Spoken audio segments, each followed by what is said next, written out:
Shalom, selamat pagi Bapak Ibu Saudara yang dikasihi dan diberkati Tuhan, dimanapun Anda berada pada pagi hari ini.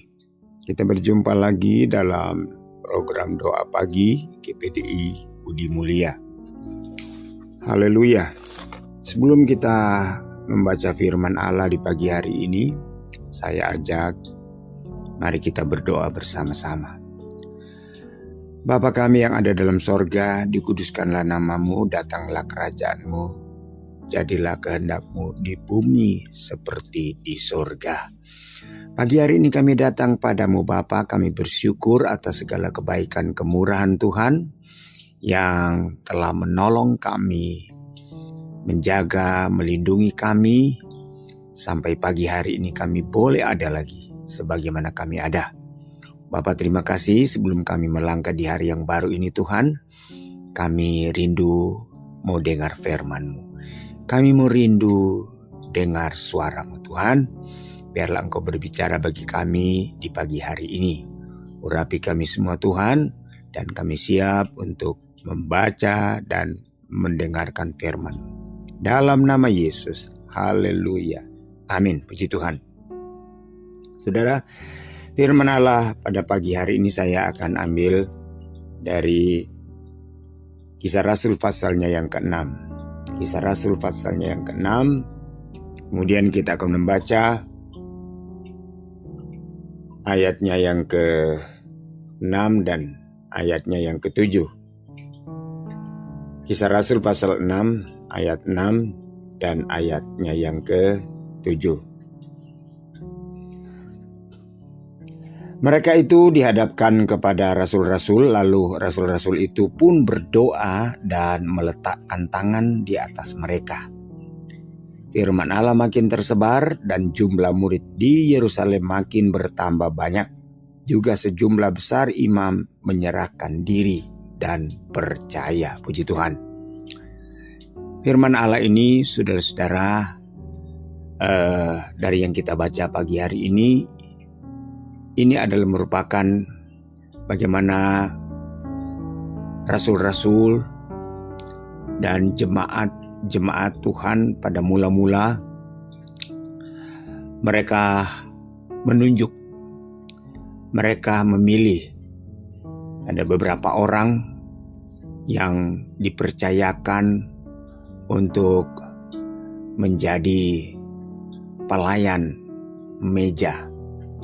Karena makin bertambahnya jemaat, makin bertambahnya orang percaya pada waktu itu, dan orang-orang percaya pada waktu itu datang dari berbagai kalangan.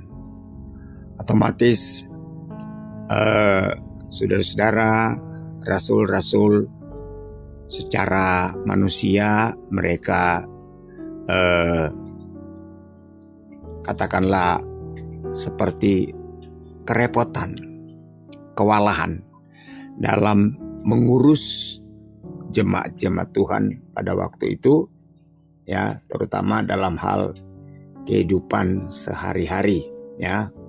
Mereka terbatas karena semakin bertambah jumlah orang percaya, maka mereka berpikir untuk membentuk satu kepengurusan, untuk membentuk satu badan yang akan mengurusi jemaat Tuhan dari sisi kesejahteraan, ya, karena telah menimbulkan sungut-sungut, ya. Ada banyak orang percaya bersungut karena mereka merasa mereka terabaikan, ya. Mereka merasa mereka tidak diperhatikan, ya, karena memang rasul-rasul terbatas dalam memperhatikan mereka. Bukan berarti tidak memperhatikan, tapi karena keterbatasan manusia itulah. Dan akhirnya kalau kita membaca di dalam ayatnya yang kedua, berhubung dengan itu ke-12 rasul itu memanggil semua murid berkumpul dan berkata, kami tidak merasa puas karena kami melalaikan firman Allah untuk melayani meja, ya.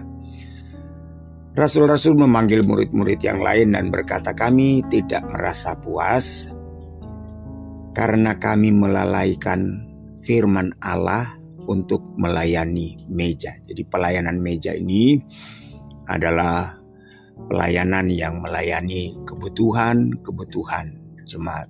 Rasul-rasul tidak mau, ya. Justru rasul-rasul lah sendiri yang terlebih dahulu merasa tidak puas, ya, kalau mereka melalaikan pelayanan itu. Karena itu ayat 3, saudara-saudara, pilihlah 7 orang dari antara kamu yang terkenal baik dan yang penuh Roh Kudus, hikmat, supaya kami mengangkat mereka untuk tugas itu, dan supaya kami sendiri dapat memusatkan pikiran dalam doa dan pelayanan firman. Usul itu diterima baik oleh seluruh jemaat, lalu mereka memilih Stefanus, orang yang penuh iman dan Roh Kudus, dan Filipus, Prokorus, Nikanor, Timon, Parmenas, dan Nikolaus, seorang penganut agama Yahudi dari Antioquia. Mereka itu dihadapkan kepada rasul-rasul, lalu rasul-rasul itu pun berdoa dan meletakkan tangan di atas mereka. Namun saudara-saudara, walaupun pelayanan ini sangat dibutuhkan dan merupakan hal yang penting, yaitu pelayanan meja, pelayanan sosial, pelayanan diakonia, tetapi menjadi syarat mutlak dari rasul-rasul untuk orang-orang yang masuk dalam pelayanan ini, ya, adalah orang-orang yang penuh Roh Kudus, orang-orang yang punya hikmat, dan orang-orang yang terkenal baik. Jadi bukan sembarangan orang, tapi orang yang penuh Roh Kudus, penuh hikmat, dan orang yang terkenal baik atau punya nama baik, punya reputasi baik, ya. Pelayanan ini bukan pelayanan sembarangan, ya. Bukan pelayanan mimbar, tetapi ini penting juga. Seorang pelayan diakonia, orang yang penuh Roh Kudus, penuh hikmat, ya, dan orang yang baik. Sebab kalau pelayanan ini, pelayanan sosial ini, pelayanan diakonia ini bukan orang yang penuh Roh Kudus, bukan orang yang takut akan Tuhan, berbahaya.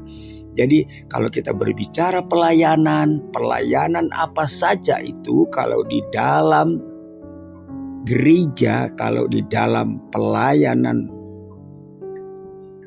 rohani, itu saudara-saudara harus orang yang penuh Roh Kudus, orang yang takut Tuhan, dan orang yang punya hikmat. Haleluya.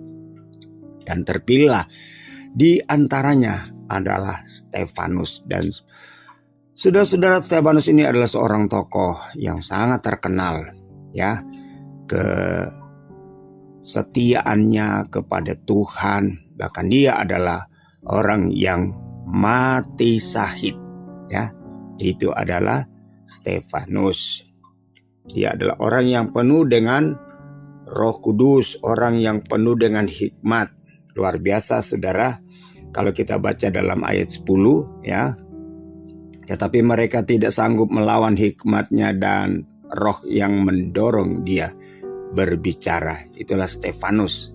Ketika dia menyampaikan firman, ketika mereka menangkap dia, kemudian dia diperhadapkan dengan pengadilan, diadili, semua yang dia katakan, semua yang dia sampaikan, ya, argumennya tidak terbantahkan. Tidak satupun orang yang mampu menyanggah atau membantah. Karena apa?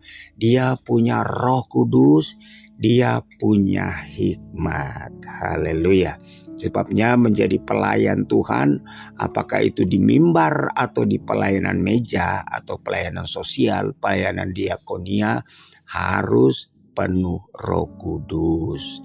Harus orang yang punya hikmat dan orang yang terkenal baik. Artinya punya kredibilitas, ya, punya integritas.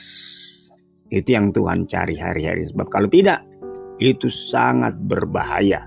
Di sana sini seringkali gereja menjadi ribut karena orang-orang yang menangani adalah orang-orang yang tidak penuh Roh Kudus, orang-orang yang tidak takut Tuhan, orang-orang yang tidak punya moral, orang-orang yang bukan menjadi hamba mengabdi, tetapi saudara-saudara mencari keuntungan atau mementingkan diri sendiri. Ya, puji Tuhan. Marilah di hari-hari ini kita mau ambil peran dalam pelayanan. Ya, Rasul-Rasul katakan agar supaya kami tidak terhalang, tidak tersita waktu kami di dalam berdoa dan menyampaikan firman. Ya, bab seorang hamba Tuhan, seorang gembala kalau harus menangani semua urusan dalam gereja, dia tidak akan punya waktu untuk berdoa, tidak akan punya waktu untuk baca firman, mempersiapkan firman, dan akhirnya saudara-saudara, ya, ketika hari Minggu khotbah asal saja, tidak ada persiapan, karena harus mengurusi segalanya. Mengurusi orang sakit, mengurusi jemaat yang kekurangan, mengurusi janda-janda miskin dan lain sebagainya. Ya, haleluya. Sebab itu, mari kita mau mengambil peran dalam pelayanan. Dimanapun Tuhan panggil kita, dimanapun Tuhan tempatkan kita, apapun talenta dan karunia yang Tuhan berikan kepada kita, biar kita lakukan, kerjakan dengan sungguh-sungguh, dengan setia, dan selalu minta supaya Roh Kudus mengurapi. Minta hikmat daripada Tuhan supaya kita tidak gegabah di dalam mengerjakan segala sesuatu. Apalagi kalau menyangkut kepentingan jemaat yang banyak. Haleluya. Tuhan Yesus kiranya memberkati kita semua di pagi hari ini. Haleluya. Mari kita melayani Tuhan bukan dengan kuat dan gagah, tetapi dengan pengurapan dari Roh Kudus. Mintalah, ya, mintalah. Kalau saudara belum penuh Roh Kudus, minta supaya Tuhan penuhkan dengan Roh Kudus. Bapak Roh Kuduslah yang akan memberikan hikmat, Roh Kuduslah yang akan memberikan kita kemampuan, dan Roh Kuduslah yang akan membuat kita memiliki kepekaan serta takut akan Tuhan. Puji Tuhan. Tuhan Yesus memberkati kita semua di pagi hari ini. Mari kita mau berdoa. Bapa di sorga, Bapa dalam nama Tuhan Yesus, kami bersyukur di pagi hari ini. Tuhan, kami kembali boleh mendengarkan firman-Mu. Kami percaya Tuhan, Tuhan memanggil kami karena Tuhan punya maksud. Tuhan punya tujuan dalam kehidupan kami.